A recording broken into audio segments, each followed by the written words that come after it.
Bakit parang lahat sa paligid natin ay may ADHD? Oo, tama ang narinig mo.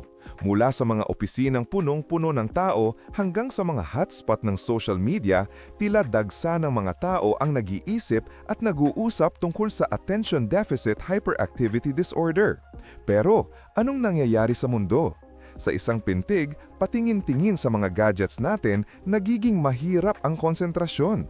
Ipinapakita ng mga eksperto na ang mabilis na daloy ng impormasyon sa ating digital na panahon ay nagsisilbing isang malaking salin ng kaalaman, puno ng katiyakan at kabatiran pero nagiging sanhi rin ng kaunting pagkababahala. Ipinapahiwatig ng pananaliksik na lumalabas na ang mga tao ay nagiging mas madalas na naguulat ng sintomas ng ADHD, isang tila pandemya ng kawalang pansin, o baka naman talaga nagiging mas mulat tayo sa kondisyon na ito. Habang ang teknolohiya ay umaabot sa ating mga isipan, sinisikap ng mga tao na mapanatili ang kanilang focus sa isang masalimuot na mundo. Kaya, bago mo sabihin na ikaw ay naagnas na sa ADHD, isipin muna. Maaaring ikaw ay nakawiwiling nagpapakilala ng isang makabagong kondisyon sa mas modernong mundo.